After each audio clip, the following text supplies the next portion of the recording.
अब पहला आंसर आपका आता है इस चैप्टर का, जो है nature of principles of management. Nature of principle of management, जिसका शॉर्ट कोड है यहाँ पे FCN पबजी। FCN पबजी यानी कि अगर अभी छुट्टियां चल रही है, छुट्टियों में आप क्या करोगे? फुटबॉल खेलोगे और पबजी खेलोगे।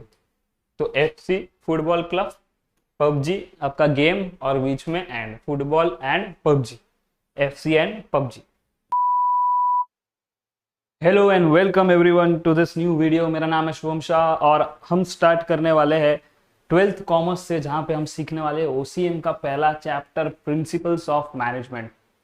तो ये चैप्टर दोस्तों बहुत ही ज़्यादा सिंपल और स्कोरिंग चैप्टर रहने वाला है और इसकी वेटेज भी काफ़ी ज़्यादा होने वाली है।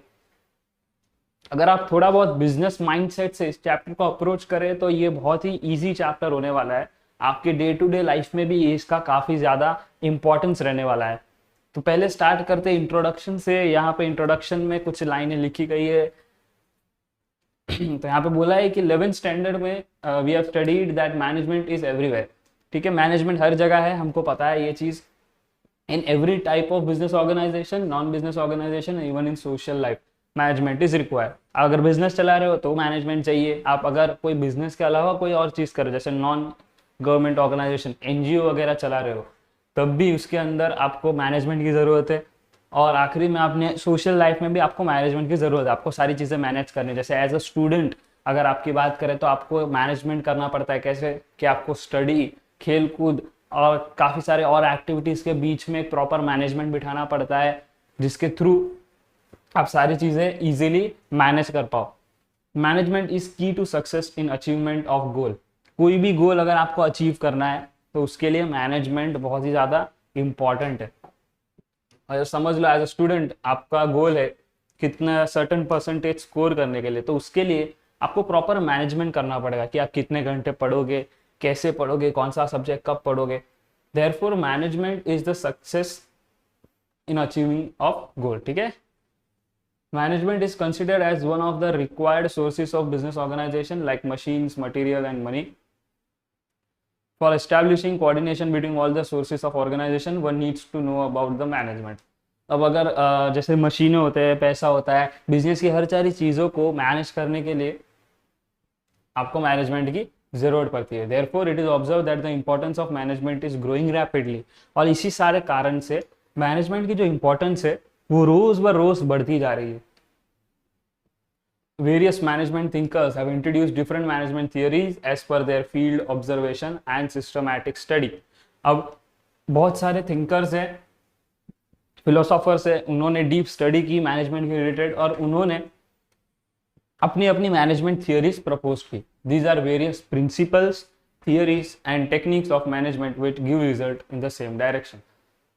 अब कुछ लोगों ने प्रिंसिपल्स बनाए, कुछ लोगों ने थियरीज प्रपोज की और कुछ लोगों ने टेक्निक्स डेवलप किए, जिसके थ्रू हम अच्छी तरीके से मैनेजमेंट कर सकते हैं। But it use is varying from organisation to organisation, situation and person to person.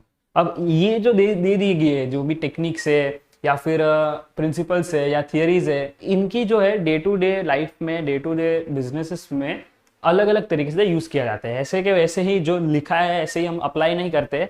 जो सिचुएशन होता है, जिस हिसाब से नीड रहती है, उस हिसाब से वो टेक्निक या वो प्रिंसिपल अडॉप्ट किया जाता है, उसमें कुछ चेंजेस करके। यानी कि इन शॉर्ट बोला जाए तो management sets the strategic goals in accordance with the vision of the organisation and makes decision on how the overall organisation will operate.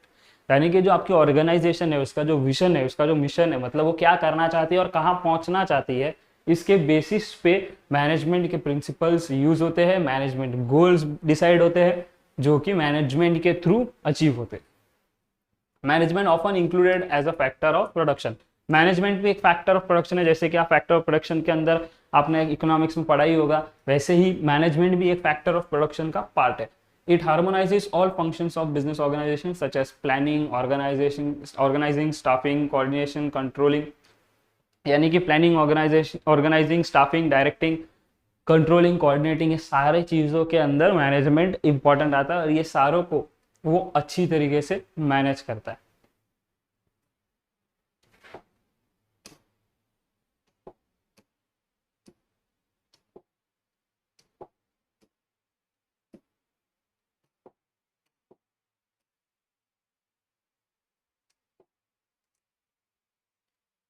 आगे देखते हैं. While achieving goal of individual or an organization, it is always important to use different system or techniques. Some of these techniques are accepted universally, hence they are called as principles. अब कुछ कुछ techniques है जो हम use करते हैं business में, और ये टेक्निक हर बिजनेस में अप्लाई होता है. वो जो टेक्निक्स होते हैं उनको हम प्रिंसिपल्स बोलेंगे. ऐसी चीजें, ऐसे टेक्निक्स जो यूनिवर्सली हर बिजनेस में अप्लाई हो सकता है, ऐसे टेक्निक्स को हम बोलेंगे principles. It provides guideline to manager to conduct all organizational activities on specific basis. It helps the manager to take effective decisions and to achieve organization goals. Principle is defined as fundamental truth or proposition that serves as the foundation for the system of belief or behavior or for a chain of reasoning. यानी कि principal का हम definition क्या देंगे? Principle is defined as fundamental truth, यानी कि वो सच जो एक सिस्टम ऑफ बिलीव को फाउंडेशन देता है, जो एक सिस्टम ऑफ बिलीव की नींव रखता है, उसको हम बोलेंगे प्रिंसिपल. ये आपको डेफिनेशन याद कर लेना है प्रिंसिपल का भी. Principle is defined as fundamental truth और proposition that serves as foundation for a system of believe और बिहेवियर और for a chain of reasoning. Easy है, सिंपल है, लर्न हो जाएगा.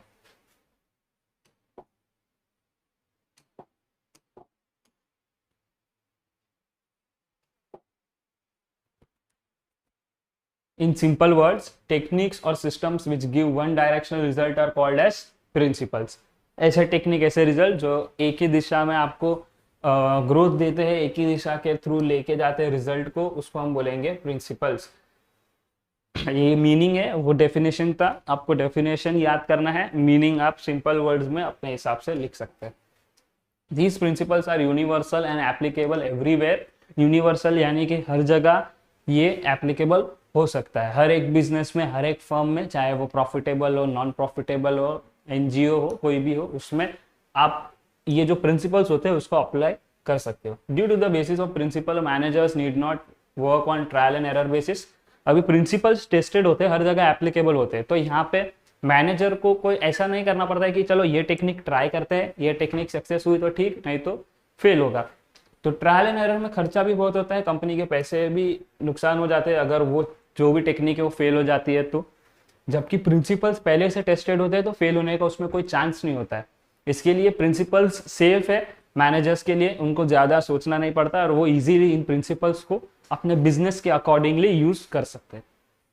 फॉर एग्जाम्पल, इन क्रिकेट और any other game, total play is design and divided between the players according to their qualities and capabilities.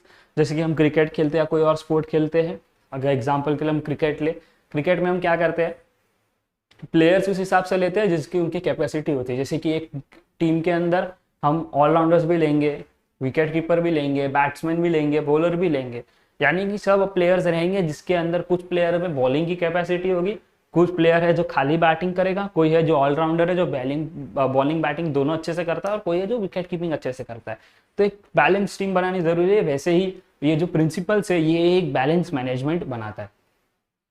It is called division of work which is one of the principle of management. अब principles of management के अंदर हम पढ़ेंगे अलग अलग principles, उसमें से एक प्रिंसिपल है principle of division of work, जो हम आगे देखेंगे. तो डिवीजन ऑफ वर्क यही बोलता है, जैसे ही नाम है कि काम को बांटो. तो यहाँ पे क्रिकेट खेलते हम वही करते हैं, टीम बनाते हैं तो टीम में काम को बांट लेते हैं ना, कि भाई ये 4 प्लेयर खाली बॉलिंग करेंगे, ये जो प्लेयर है ये बॉलिंग भी करेंगे, बैटिंग भी करेंगे, ये जो प्लेयर है ये सेट ऑफ प्लेयर्स खाली बैटिंग करेंगे, और ये जो बंदा है ये विकेट कीपिंग ही करेगा. तो यहाँ पे हम पहले से काम को डिवाइड कर लेते हैं, जहाँ पे हम यूज कर रहे हैं principle of division of work. I hope आपको इतना क्लियर हो गया है कि प्रिंसिपल्स ऑफ मैनेजमेंट जो है कितना इंपॉर्टेंट है डे टू डे लाइफ में भी. क्रिकेट जैसे स्पोर्ट में भी हम ये प्रिंसिपल्स का इस्तेमाल करते हैं, और बड़े बड़े बिजनेस में भी हम ये प्रिंसिपल्स का इस्तेमाल करते हैं.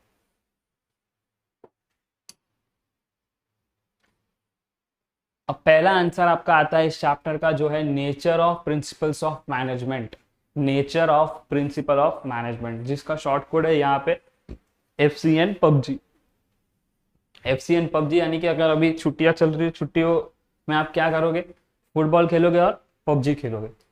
तो FC फुटबॉल क्लब, PUBG आपका गेम, और बीच में and, football and PUBG, FCN PUBG. इस तरीके से याद रखना है आपको आंसर को। F stands for flexibility, F stands for flexibility, C stands for cause and effect relationship, F stands for flexibility, C stands for cause and effect relationship, and में से A stands for all principles are equally important। फिर आता है P, P stands for principle are formed by practice and experiment, P stands for principles are formed by practice and experiment, U stands for universal application, B stands for behavioral in nature, और last में बचता है G, G stands for general guidelines। फिर एक बार repeat कर लेते हैं, FC and PUBG, football club and PUBG। F stands for flexibility, C stands for cause and effect relationship, A stands for all principles are equally important, P stands for principle are formed by practice and experiments, U stands for universal application, B stands for behavioral in nature and G stands for general guidelines। तो आपका यहाँ पे ये answer बनता है। एक एक point को डिटेल में देखते हैं, समझते हैं कि वो पॉइंट का मीनिंग क्या है, एक्सप्लेनेशन क्या है। पहला point, F stands for flexibility। Management principles are flexible in nature. Management principle क्या है? Flexible in nature.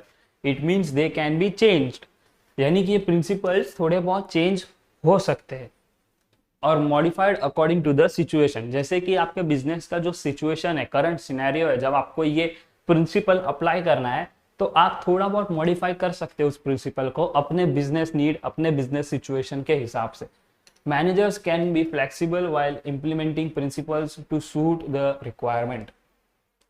मैनेजमेंट थोड़ा फ्लेक्सिबल हो सकता है जब ये प्रिंसिपल्स वो अप्लाई करेगा। कैसे अप्लाई करेगा? रिक्वायरमेंट के हिसाब से, जैसे मैं बोल रहा हूँ, जो भी उस टाइम पे सिचुएशन रहेगी बिजनेस की, जो नीड रहेगी, उस हिसाब से थोड़ा बहुत चेंजेस कर सकते हैं। The business situation keeps on changing. हम सबको पता है बिजनेस सिचुएशन चेंज होते रहती है, कभी प्रॉफिटेबल होता है, कभी थोड़ा लॉस हो जाता है, कभी कुछ मार्केट चेंज हो जाता है, कभी कोविड जैसा चीज़ आ जाती है जिसकी वजह से बिजनेस बंद हो जाता है। तो बिजनेस के जो एनवायरनमेंट है वो हमेशा चेंज होती रहती है और इसीलिए हमें जो भी अपने प्रिंसिपल्स है वो भी थोड़े फ्लेक्सिबल रखने ज़रूरी है। थोड़े बहुत चेंजेस हम कर सकते हैं, तभी ही बिजनेस चेंजेस के साथ वो प्रिंसिपल्स अप्लाई हो पाएंगे। Management principles can be adjusted और modified and can be used in organisation according to its needs. अब ये जो मैनेजमेंट प्रिंसिपल है, जैसे ही वापस वही चीज़ ये लोग ने रिपीट की है कि मॉडिफाई हो सकता है, एडजस्ट हो सकते हैं एज पर बिजनेस नीड। तो यहाँ पे याद आपको क्या रखना है कि मैनेजमेंट प्रिंसिपल फ्लेक्सिबल हो सकते हैं, उसको जिस हिसाब से सिचुएशन रहेगी बिजनेस की, जिस हिसाब से नीड रहेगी, उस हिसाब से हम मॉडिफाई कर सकते हैं। बस आपको यही चीज़ इस पॉइंट के अंदर लिखनी है। नेक्स्ट पॉइंट की तरफ बढ़ते हैं। C for cause and effect relationship. Principles of management are the base for taking decision. अब ये जो प्रिंसिपल्स ऑफ मैनेजमेंट है, इसके बेसिस पे मैनेजर्स डिसीजन लेते हैं और इंप्लीमेंट करते हैं इस प्रिंसिपल को। दे डिटरमाइन द कॉज और the reason for particular effect, यानी कि इन प्रिंसिपल के थ्रू वो डिटरमाइन करते हैं कि सपोज प्रॉफिट बढ़ा कंपनी का, तो क्यों बढ़ा, क्या रीजन था। तो इफेक्ट क्या हुआ इस केस के अंदर? आपका इफेक्ट हो गया क्या? इफेक्ट हुआ प्रॉफिट, ठीक है, इफेक्ट हुआ प्रॉफिट। और कॉज क्या हो गया? क्यों बढ़ा? क्योंकि सेल्स बढ़ा। समझा? आपका कॉज क्या हुआ? सेल्स बढ़ा। इसके लिए इफेक्ट क्या हुआ? प्रॉफिट बढ़ा। तो कॉज मतलब रीजन, इफेक्ट मतलब उसका असर क्या पड़ा। रीजन था सेल्स बढ़ा, असर हुआ प्रॉफिट बढ़ा। तो कॉज एंड इफेक्ट रिलेशनशिप हमको एस्टैब्लिश कर सकते हैं using principles of management. For example, payment of good wages and incentive helps increasing the output of workers और making effective advertisement increase the sale of product. दो एकदम ही अच्छे example यहाँ पर दिए हैं। पहला एग्जाम्पल दिया है कि अगर हम जो हमारे वर्कर्स है एक कंपनी के अंदर, उनको अगर अच्छा पगार देंगे, गुड वेजेस, अच्छा पगार देंगे, तो उनका जो काम करने का तरीका होगा और काम करने की जो कैपेसिटी होगी वो इंक्रीज हो जाएगी और लोग खुशी खुशी ज़्यादा काम करेंगे, जिससे आउटपुट उनका बढ़ जाएगा। बराबर? तो यहाँ पे कॉज क्या हो गया? गुड वेजेस, ये आपका हो गया कॉज। और इफेक्ट क्या हो जाएगा, इंक्रीज आउटपुट, इंक्रीज आउटपुट, समझे। कॉज क्या हो गया, गुड वेजेस, इफेक्ट क्या हो गया, increase of output of workers. वैसे ही दूसरा एग्जांपल है, दूसरे एग्जांपल में इसी में हम कॉज और इफेक्ट बना देते हैं। दूसरा क्या है, इफेक्टिव एडवर्टाइजमेंट, मतलब अगर अच्छी तरीके से एडवर्टीजमेंट करेंगे, ये हो गया हमारा कॉज, तो क्या होगा, सेल ऑफ अ प्रोडक्ट बढ़ जाएगी।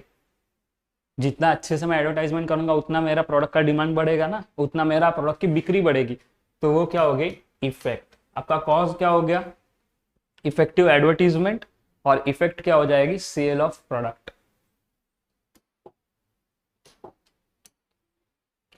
ए एफ सी हो गया। अब एंड का A, all principles are of equal importance. Point ही बोल रहा है, खाली पॉइंटर से ही हम एक्सप्लेन कर सकते हैं इस पॉइंट को। जितने भी प्रिंसिपल्स है सारे प्रिंसिपल्स इंपॉर्टेंट है, कोई एक प्रिंसिपल ऐसा नहीं है कि बाकी सबसे ज्यादा इंपॉर्टेंट है, सारे प्रिंसिपल्स इक्वली इंपॉर्टेंट है। All principles of management are equal importance, those are to be practiced simultaneously to get the best results in the form of achievement of predefined goals। अगर आपको आपके जो गोल आपने ऑलरेडी सेट किए हुए हैं उसको अचीव करना है तो आपको क्या करना पड़ेगा, सारे ही प्रिंसिपल्स को सिस्टमैटिकली यूज करना पड़ेगा साइमल्टेनियसली, एक साथ। ऐसा नहीं कि पहले ये प्रिंसिपल फिर वो प्रिंसिपल, सारे प्रिंसिपल्स आपको यूज करने हैं कहीं ना कहीं कौन से तरीके से, जिसके थ्रू आपके जो प्री डिफाइंड गोल्स है, पहले से जो कंपनी ने गोल सेट करके रखे, वो अचीव हो जाएंगे। If any specific principle is focused more and others are not followed with the same focus, it affects the working of organization। किसी एक प्रिंसिपल को आप बहुत ज्यादा फोकस कर रहे हो कंपनी में, उसका इम्प्लीमेंटेशन आप बहुत अच्छी तरीके से और बहुत फोकस से कर रहे हो, और बाकी सारे प्रिंसिपल्स कहीं ना कहीं नेग्लेक्ट हो रहे हैं, कहीं ना कहीं कम फोकस्ड है, तो उससे ओवरऑल जो ऑर्गेनाइजेशन की वर्किंग होगी, जो कामकाज होगा ऑर्गेनाइजेशन का, वो थोड़ा इफेक्ट होना शुरू हो जाएगा। और इसीलिए कहा जाता है कि all principles are of equal importance, सब पे बराबर फोकस होना जरूरी है। Management principles are principles of social science. The nature of principles of management is not absolute like pure science, that is chemistry, mathematics etcetera, with some modification according to the requirement organization needs to apply the principles of management। अब यानी कि यहाँ पे कहा जाता है कि ये जो प्रिंसिपल्स है, मैनेजमेंट के जो प्रिंसिपल्स है, वो साइंस या केमिस्ट्री या मैथमेटिक्स के जैसे प्रिंसिपल्स नहीं है जो चेंज ही नहीं हो सकते। उसमें जो लिखा है आपको वही याद करना पड़ेगा और वही आपको एज इट इज यूज करना पड़ेगा। जैसे कि अगर किसी ने ट्रिग्नोमेट्री के फॉर्मूलेस बनाए, वो क्या है, वो एक टाइप के प्रिंसिपल्स ही हो गए, तो उसमें आप चेंजेस नहीं कर सकते, वो जो है वही है। लेकिन यहाँ पे प्रिंसिपल्स ऑफ मैनेजमेंट की खासियत ये है कि वो प्रिंसिपल्स आप थोड़े बहुत चेंज कर सकते हैं अपने बिजनेस के नीड्स के हिसाब से। तो यहाँ पे आपको ये पॉइंट में ध्यान क्या रखना है कि सारे ही प्रिंसिपल्स जो है, तीन चीजें आपको ये पॉइंट के अंदर लिखनी है। पहला, सारे ही प्रिंसिपल्स इक्वल इंपॉर्टेंस के हैं। दूसरा, अगर किसी एक पे ज्यादा फोकस रहा और बाकी पे फोकस कम रहा तो आपके ऑर्गेनाइजेशन का जो भी वर्किंग है वो थोड़ा इफेक्ट होना स्टार्ट हो जाएगा।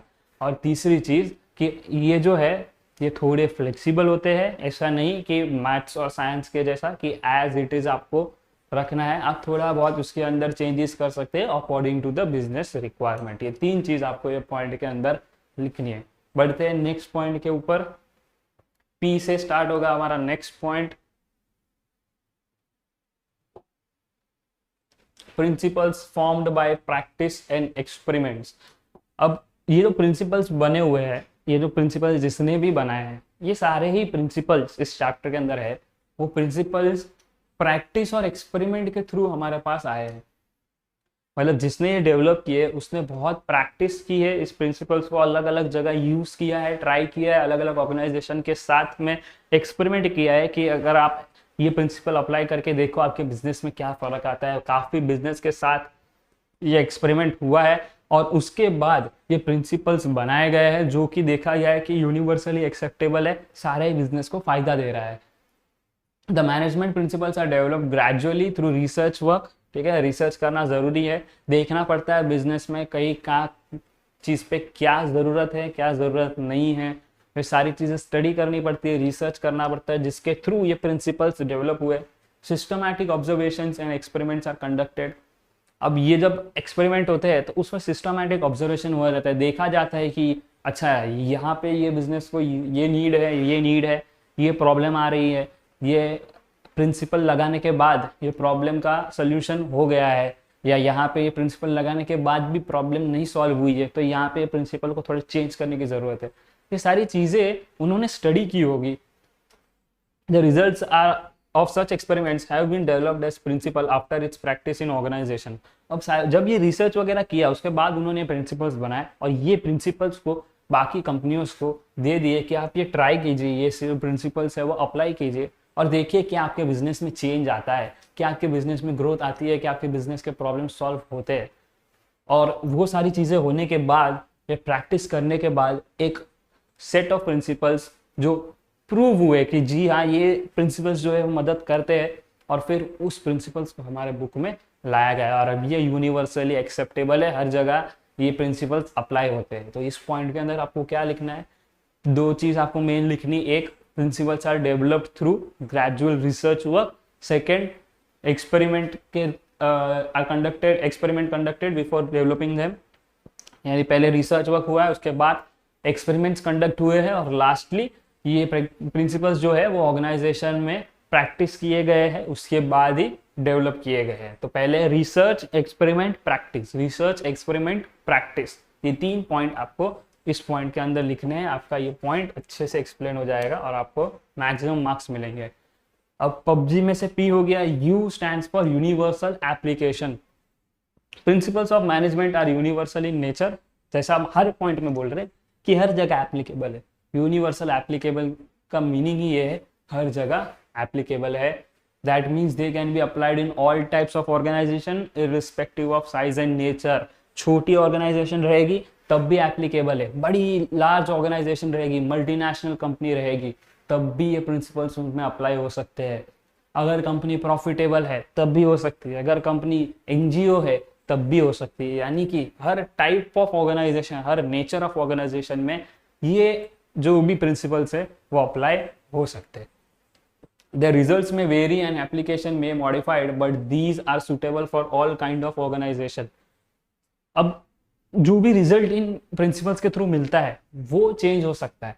फॉर एग्जाम्पल, अगर आपकी छोटी फर्म है और आप ये ऑर्गेनाइज एप्लीकेशंस जो भी है प्रिंसिपल्स के वो अप्लाई करते हैं अपने ऑर्गेनाइजेशन के अंदर, तो आपको जो रिजल्ट मिलेगा और मल्टीनेशनल कंपनी को जो रिजल्ट मिलेगा उसमें फर्क होगा, क्योंकि साइज में फर्क है। लेकिन ये है कि आपको भी और उनको दोनों को रिजल्ट्स देखने मिलेंगे और वो भी पॉजिटिव रिजल्ट्स देखने को मिलेंगे। Similarly they are applicable to all levels of management. अब अलग अलग लेवल्स होते हैं मैनेजमेंट के अंदर, जैसे कि आपने 11th के स्टैंडर्ड के अंदर पढ़ा होगा, top level, bottom level, low level of management, जिसके अंदर सब वो पहले सुपरवाइजर्स वगैरह मिड लेवल में आते हैं, नीचे नॉर्मल मैनेजर्स आते हैं, ऊपर बोर्ड ऑफ डायरेक्टर, सीईओ, ये सब आते हैं। याद है 3 levels of management, top, bottom, medium, 3 levels आ जाते हैं। तो ये तीनों लेवल, ऐसे ट्राइंगल आपने स्टडी किए होंगे, 3 टाइप के मैनेजमेंट रहेंगे और ये तीनों ही टाइप ऑफ मैनेजमेंट के अंदर ये एप्लीकेशन यूनिवर्सल है। ये जो प्रिंसिपल्स है वो यूनिवर्सली अप्लाई होता है, चाहे वो बॉटम हो, टॉप लेवल हो, कोई भी टाइप ऑफ मैनेजमेंट हो। पबजी में से पी यू हो गया, B behavioural in nature. Management is group activity. Management एक आदमी नहीं कर सकता, ये एक ग्रुप एक्टिविटी है, आपको लोगों की जरूरत है, साथ में लेके आपको एक टीम वर्क करना है। Management aims at achieving certain goals through a group of human being. Management principles are designed to influence human beings. These principles control a group of persons and direct them to achieve these objectives। अब principles of management क्या कर रहा है, जो भी management करवाता है वो एक्टिविटी होती है किसकी, ग्रुप एक्टिविटी होती है, जहाँ पे पूरा ग्रुप एक गोल को अचीव करने के काम करता है।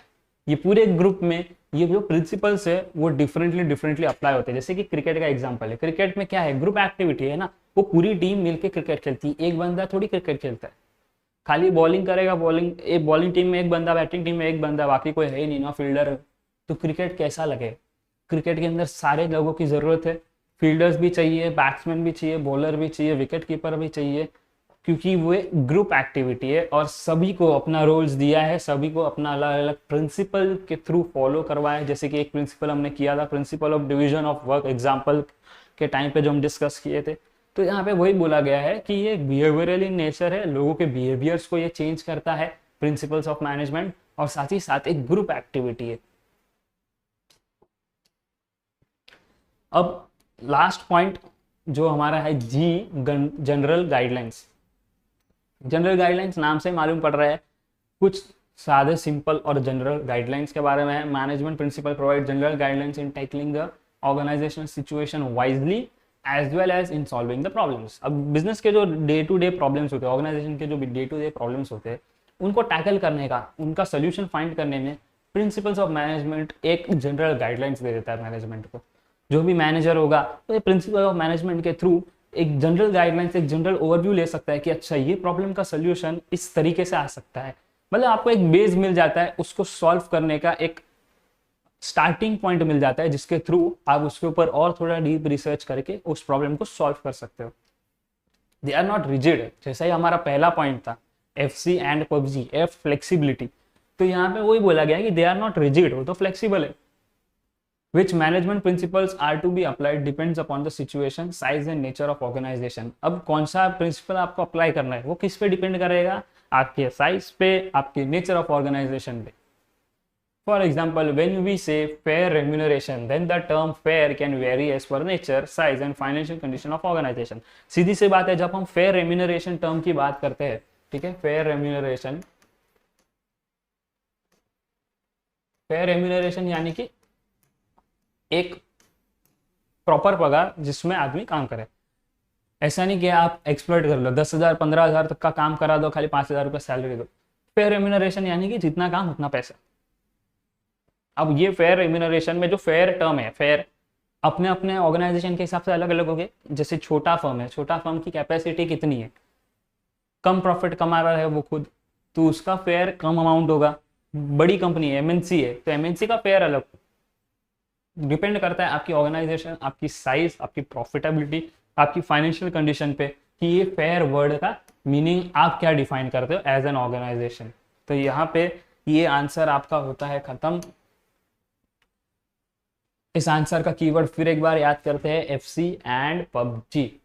टोटल कितने पॉइंट्स है यहाँ पे, 6 पॉइंट्स से 7 पॉइंट्स है, 7 पॉइंट्स आपको याद करने हैं। आई होप आपको ये बहुत ही ईजी तरीके से क्लियर हुआ रहेगा। आपको ये पूरा OCM subject he business point of view से या एज अ मैनेजर के पॉइंट ऑफ व्यू से पढ़ना है, तो आपको चीज़ें बहुत अच्छी तरीके से रिलेट होना शुरू हो जाएगी।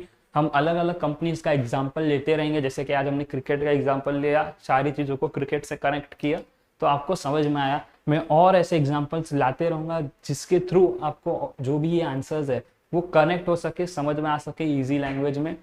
तो thank you everyone for watching this video lecture. I hope आपको पसंद आया हो। वीडियो को लाइक कर दीजिए, अगर पसंद आया है तो शेयर कीजिए अपने फ्रेंड्स के साथ। 12th का ही पहला लेक्चर उन तक भी पहुंचाइए ताकि उनकी स्टडी स्टार्ट हो सके। कमेंट कीजिए वीडियो आपको कैसा लगा। शॉर्टकट जितने हो सके उतने कमेंट कीजिए ताकि मुझे पता चल जाए कि आपको ये शॉर्टकट याद हो चुका है। और चैनल पे अगर नए आए हैं तो सब्सक्राइब कीजिए और वो बेल आइकन ज़रूर से दबाइएगा ताकि कोई भी वीडियो आपसे मिस ना हो। आप मुझे इंस्टाग्राम पे फॉलो कर सकते हैं, कनेक्ट हो सकते हैं मेरे साथ इंस्टाग्राम पे। मेरा इंस्टाग्राम ID यहाँ पे गिवन है, आप वीडियो को पॉज करके इंस्टाग्राम ID देख सकते हैं यहाँ पे। और दूसरा कमेंट सेक्शन में मौजूद ही हूँ। आपको अगर कोई भी पॉइंट अनक्लियर हुआ है या कोई भी डाउट है आपको, तो आप वहाँ पे कमेंट सेक्शन में मुझसे डाउट पूछ सकते हैं, जिसका मैं as soon as possible reply ज़रूर करूँगा। तो मिलते हैं अगले वीडियो में। Till then take care, bye bye.